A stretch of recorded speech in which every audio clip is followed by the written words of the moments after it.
Ini yang perang lagi nih. Saya ingatkan perang akhir zaman nih, perang melawan hawa nafsu sendiri. Jangan kita lalai, jangan kita biarkan. Kalau misalnya ini solat, kadang waktu solat ngantuk, rasa gangguan itu kan ada, buat rasa ngantuk atau malas atau apa, begitu kan. Itu apa yang harus kita lakukan? Nah, jadi kalau kita salat ngantuk ya sama juga nggak solat kan. Nah, duduk dulu, istighfar, mohon ampun kepada Allah.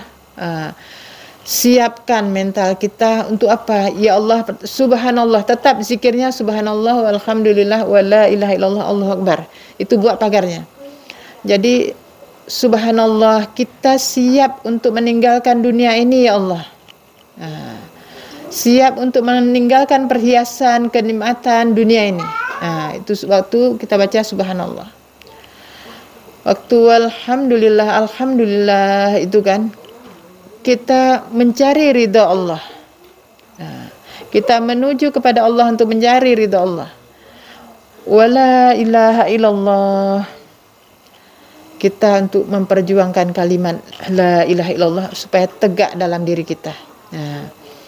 Allahu akbar. Supaya apa? Kita mengagungkan Allah dengan apa yang terjadi. Jadi orang yang mengagungkan Allah dengan apa yang terjadi berarti dia menerima semua ketentuan Allah. Senang tidak senang itu dari hasil usahanya. La ilaha illallah itu dari usaha itu, dari depan, kanan, belakang. Maka terjadilah senang atau tidak senang ini.